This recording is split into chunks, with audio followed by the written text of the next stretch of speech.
Hey, everybody. Oh my gosh, I'm glad to be back this week. Actually getting this done on a Monday, which is fantastic for me because then I don't have to worry about it the rest of the week, right? Get it done. Um, we've been talking about the 19 hard things that I do to be successful, and I want to talk about that first because it's going to kind of flow into some of our current events and the things that are happening for us right now. And I think it's all pretty cool how it ties together. So, anyway, I'm glad you're here. Thank you for coming back. We are on talking about 19 Hard Things I Do to Be Successful by David John Kay. We are on number 14. Is it redundant for me to tell you these, to go through these? Because sometimes people don't catch the first one, you know? So, I make the call I'm afraid to make. I get up earlier than I want to get up. I give more than I get in return right away. I care more about others than they care about me. I fight when I'm already injured, bloody, and sore. I feel unsure and insecure when playing it safe seems smarter. I lead when no one else is following me yet. I invest in myself even though no one else is. I look like a fool while I'm looking for answers I don't have. I grind out the details when it's easier to shrug them off. I deliver results when making excuses is an option. I search for my own explanations even when I'm told to accept the facts. I make mistakes and look like an idiot. And number 14 that we're on today is I try and fail and try again. Gosh, that's a hard lesson to learn, right? No one wants to fail. But I listen to Darren Hardy all the time, and I heard him say something about that one time. He said that a lot of people that start businesses or entrepreneurs, the one that makes it is like the 100th thing that they try.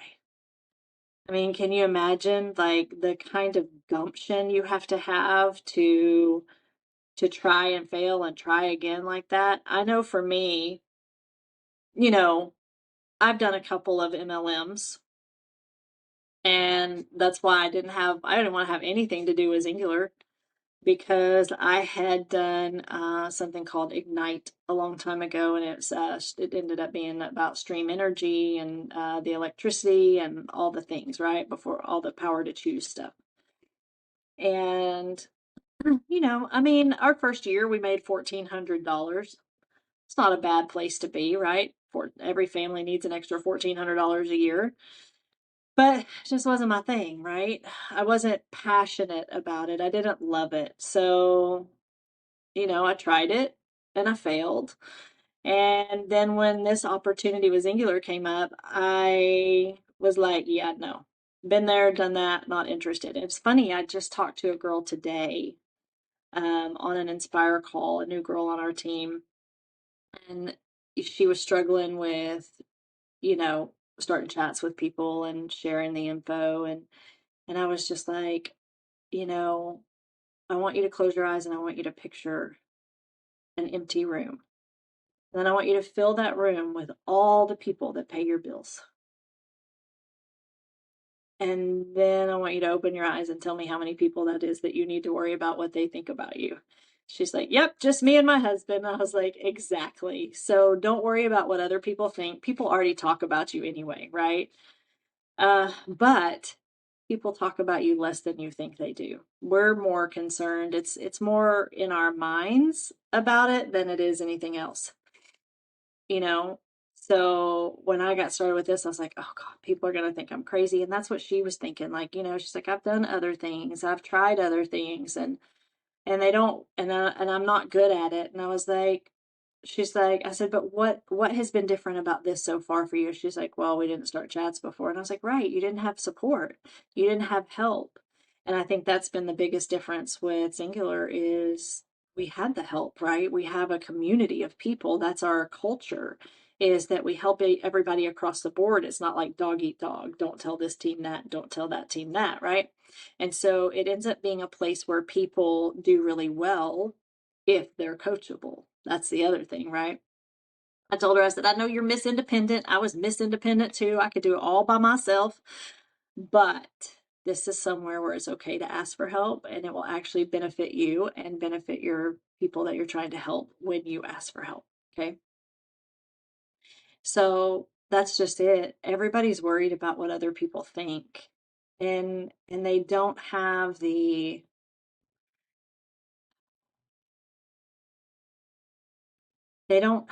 belief in themselves to believe that they can do something like this. And that to me is understandable because none of us have a lot of belief in ourselves. I mean, makes sense to me, right? So, I mean, one of the things we're talking about this week is what if? Like, what if? What if it were different? What if you tried something different? What if you did something different?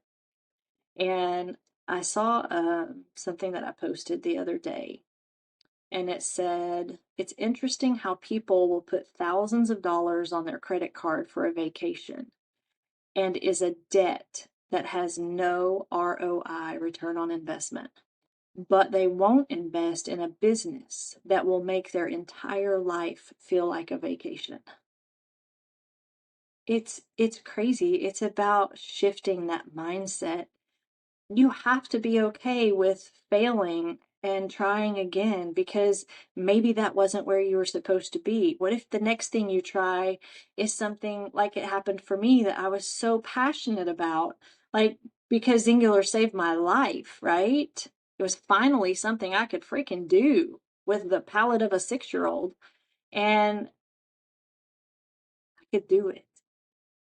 And because I could do it, I fell in love with it. And because I fell in love with it, I wanted to share it with other people. That's how this works. You have to be willing to try and fail and try and fail and try again and just keep trying. Like, don't give up. And I think that's the biggest thing is people give up. People give up too soon. People give up on themselves. People give up on their family. People give up on all of it way too soon. And it doesn't make sense to me. Like, all of us are worthy of great things happening to us.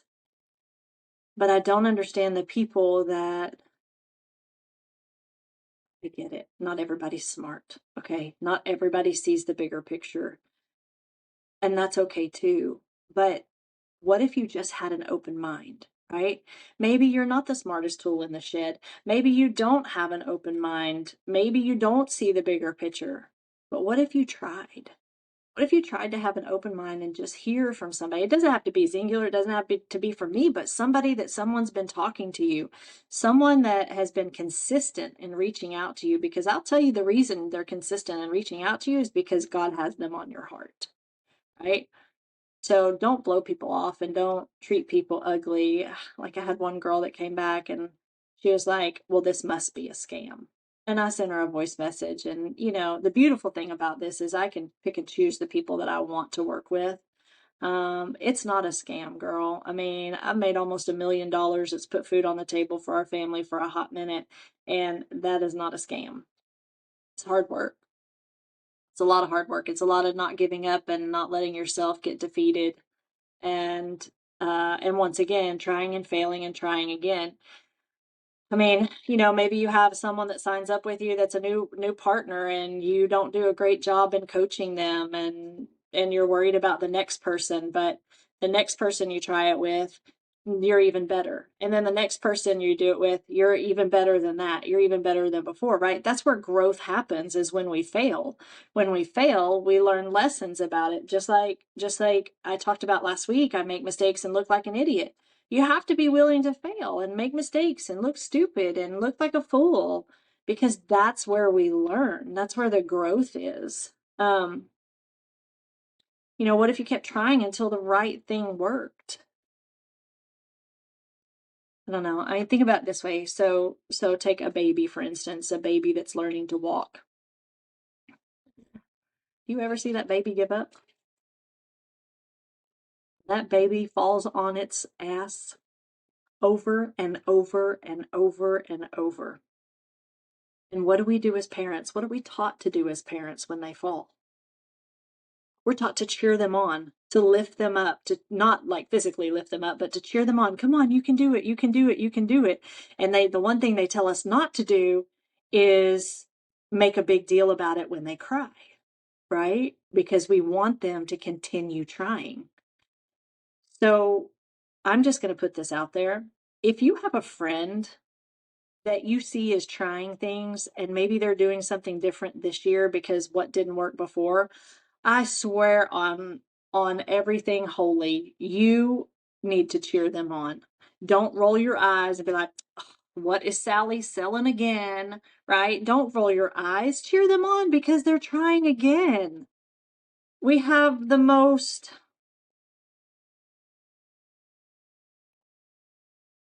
people are just assholes.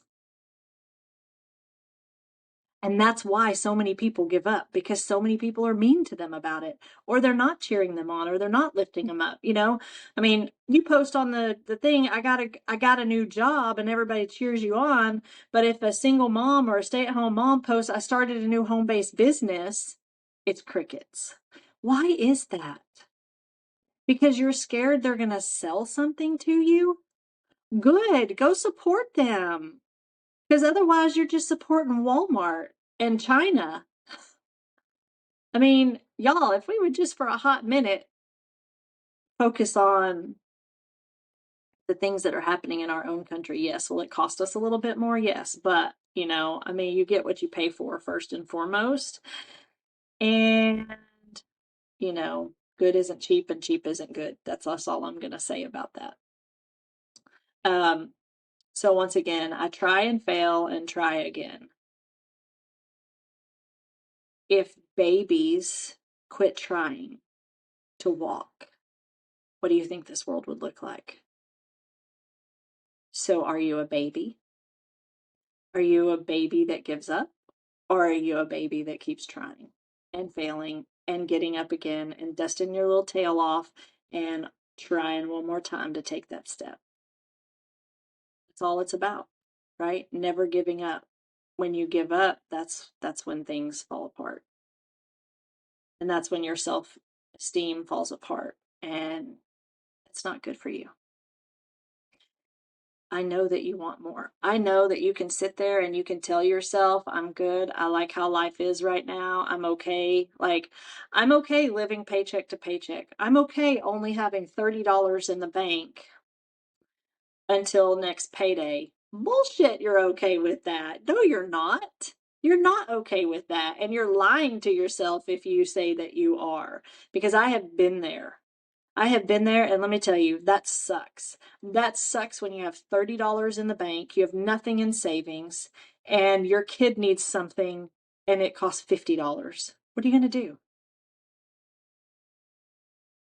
Find a second stream of income. Find a third stream of income. Have multiple streams of income, because you could lose that job any day. And then what are you going to do? So try and fail and try again. Try again and try and try and try and try and try until you find the right thing that fits for you, the right thing that you love, that you're passionate about, that you want to do. It can change your life. Don't be scared. Don't let fear rule you. I promise you, it's worse in your head than it really is out there. I promise you that. All right, so I want to talk about some current events because I got a couple of things to share. Ooh-wee, and if you hung on long enough, this will be an interesting rant.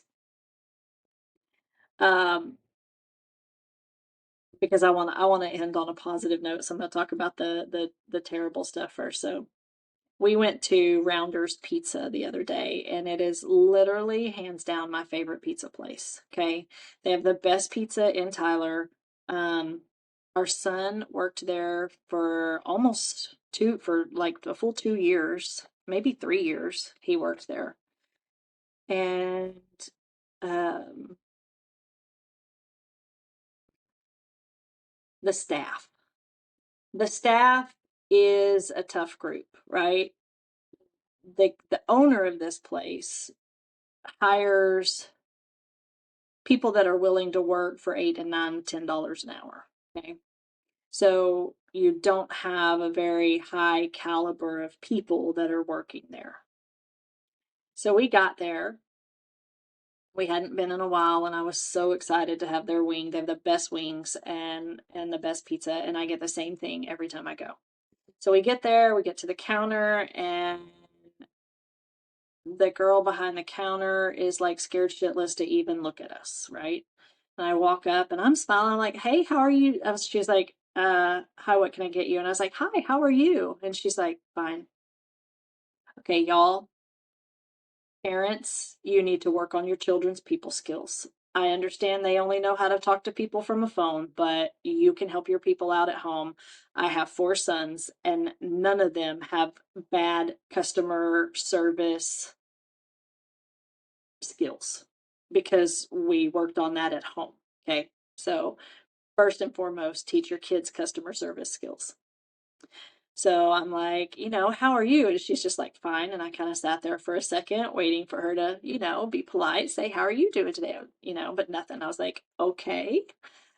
And then I gave her my order and we had to repeat it like 3 times. I get it. She was new. I give everybody the benefit of the doubt. I'm happy to be kind and patient and all the things, right? And we were. And so once she got the order right, we got our drinks and went and sat down. And the time on our ticket was 4:33. We're early eaters, like old people now. Like if I can go eat dinner at 4:30, 5 o'clock, I'm a happy camper.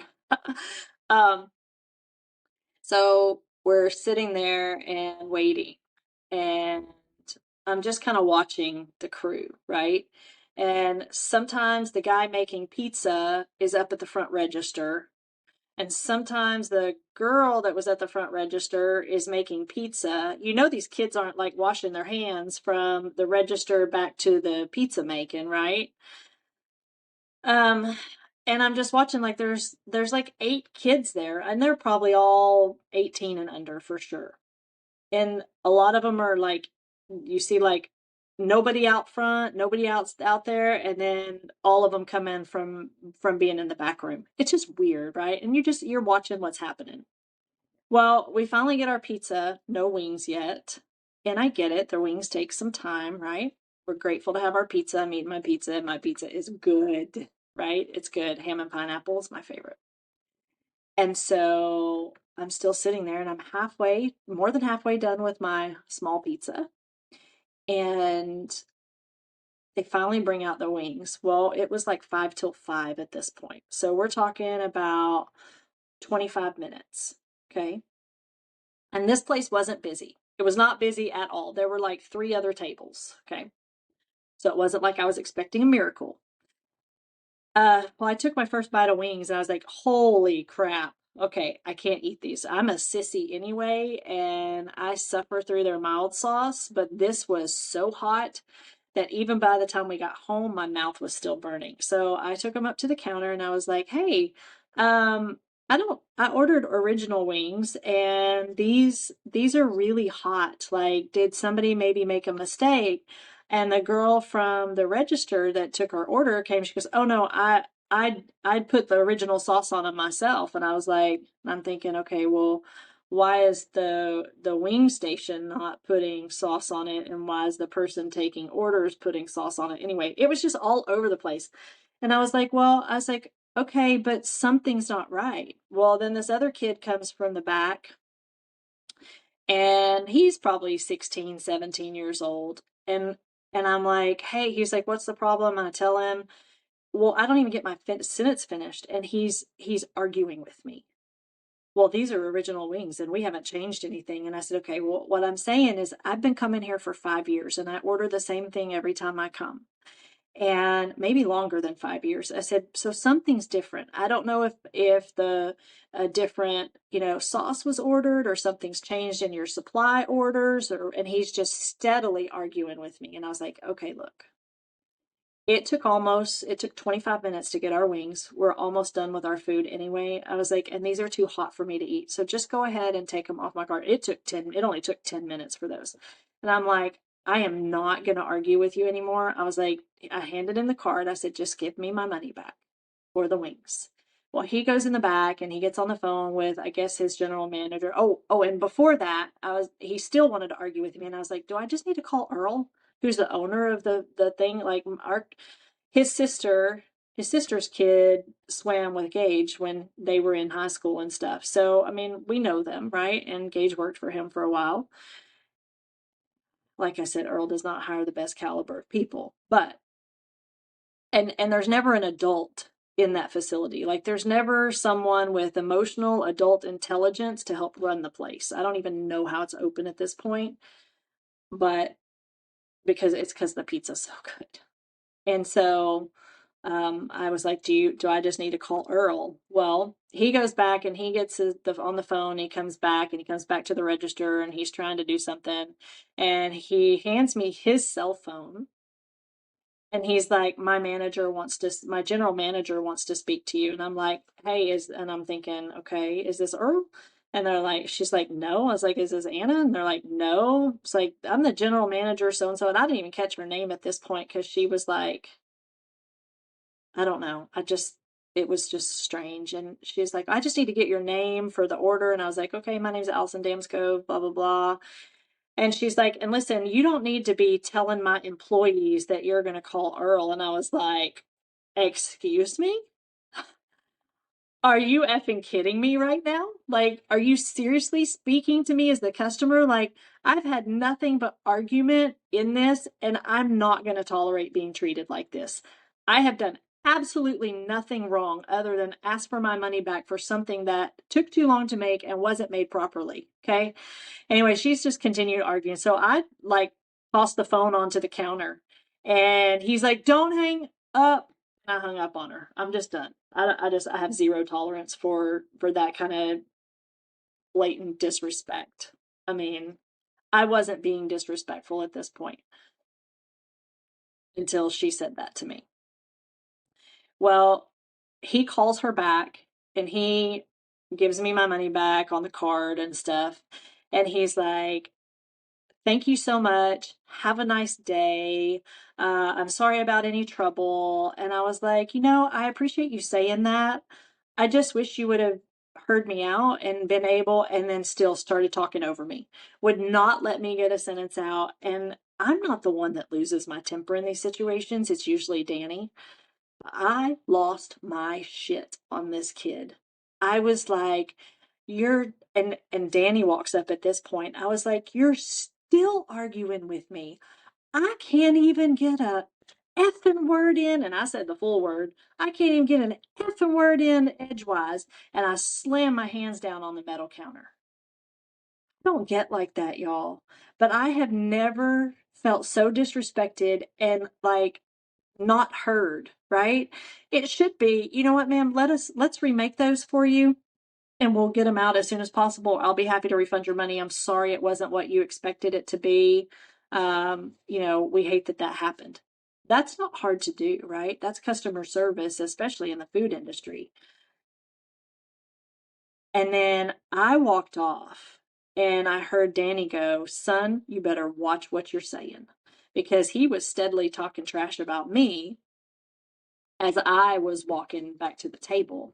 I was so mad. I didn't even get a to-go box I wasn't even done with my dinner, right? I didn't even get a to-go box for the rest of my pizza. I just put it on a napkin and brought it with me. I will never, ever, ever go eat there again. I will never go eat there again. And that's sad because it's one of my favorites. And we save it for special occasions because it's not good for us to eat. We eat it in very moderation, but I'll never go back. I will never give another penny of my money to that company. And even when this guy was walking in there, I was like, I wouldn't even bother going in there because, I mean, the customer service is horrible. I don't know if I've ever been treated like that in a restaurant, especially by kids. Like, this is the problem with this world, is these teenagers, they have zero respect for adults, and they've been taught that that's okay because that's how they treat teachers. So I hope if you're a parent and you're listening to this, all that shit starts at home. Okay, stop trying to be your kid's best friend, because that is going to backfire on you when they're 15 and you have no control over what's happening with your kids, and they don't listen and they don't mind and they're disrespectful, and then they treat other people that way. And the scary thing is, like, this generation that's coming up, these are the kids that are going to be taking care of us in nursing homes and shit. That's scary. Like, are y'all seeing the whole big picture? It's scary. Okay, there's that. That was my rant. Rounders Pizza, Tyler, Texas. Don't go eat there. Like, it's great pizza, but it's the worst customer service, and it's the worst managed restaurant in Tyler. 100% hands down. Like, the owner has cameras everywhere and he watches the kids from the cameras. How about just show up every once in a while? Teach them. Teach them the right things to do. That would be the good thing to do. All right, I'm done with that. So I do have something on a positive note, and I don't have much time left, so I'm going to keep it pretty short. I went to a feed store because I had to go pick something up for a friend of mine. Not someplace I would typically go. And this feed store, you walk in and, it's a feed store, right? And I'm a concrete girl. I'm not a chicken girl or a cow girl or anything. So the feed store is a feed store, right? So the smell hit me in the face when I got there. Not that it's terrible, it's just what a feed store smells like. Anyway, this guy greets me, super nice guy. We end up having like the best conversation in the whole world. He's got a dog named Money. And I'm like, oh my gosh, I love that. And I'm loving on the dog because, I miss mine like crazy. And he's like, oh, we got chickens here. He's like, we're fixing to hatch some turkeys. He said, I got kittens in the back. And I'm like, well, I know where I'm coming if I want an animal fix, right? I'm going to go check out this. I'm going to go back to the feed store. And he's like, sometimes we have baby ducks. And I was like, oh, if I could just hold a baby duck one time. I don't allow myself to go to like Tractor Supply and stuff because I would end up bringing baby ducks home and it'd be a disaster and Danny would be so pissed. But great conversation with this guy. How he came about this feed store was all God. It's not where he wanted to be, but it's where God wanted him to be. And so he prays for people daily there. They have a ministry that meets every morning there. And he even told me he has a big tub in the back in case someone wants to be baptized. He'll baptize them. It's just really neat. He has a really neat story, him and his wife. And I noticed in talking to him that he has one brown eye and one green eye, which is really rare for most humans to have different colored eyes. So I thought that was really cool about him too. But we got on the subject of I realized where the feed store was close to where Drake is buried. And if you've been watching this podcast, Drake is my dog that was killed. He was hit by a truck in front of me because I had been up partying all night and I was late getting to the dentist, and it was the day that I got clean. Never really knew that date. Um, March 19th, 1996. That was the day that I got clean. And my dog Drake was buried out at this pet cemetery, and this pet cemetery just happened to be like diagonal across the road from this feed store, which is just really ironic to have this conversation about God and ministry and the kids and in the jail and why I do what I do. And a little bit, he shared his story. I shared a little bit of my story with him. And man, it was just great conversation. I think I was in that feed store for like 45 minutes, which is a long time. And so I went across the street to the pet cemetery, Pet Haven, to see Drake, and I found him pretty quick. I didn't get to stay long because there's a house next door to it, and their dogs were out and they were barking, and it just kind of made it, I don't know, it was just a little too stimulating for me, I guess. Um, but I found him, and I wiped his grave off, and he was only 13 days from being a year old, but when I got him because I was told I wasn't going to be able to have kids, and so he was my kid, right? And then 3 months after he died, I was pregnant with my first son. And so Drake saved my life, and my first son kept me clean, right? And that's kind of how that story goes. That's a very quick version of it. If you want to listen to the whole version, you should back it up. I don't know, like, I don't know, 60 episodes. But I told him, thank you for saving my life. And I remember leaving there, and I'm in my car, and it's my dream car. It's a Jaguar F-Pace. And so I'm in my car. I've got the radio going, which I'm real big about the sunroof open and the stereo up. It was a beautiful sunny day. The sun was just shining down on me. And I just felt this peace come about me, like just this peace of, and I thanked God, because if it hadn't have been for God taking Drake's life, it wouldn't have woken me up. There's such a sense of peace about that. And the gratefulness that comes to have the life that I have now in comparison to what my life could have been had Drake not died. I probably would have had a baby that was addicted to cocaine.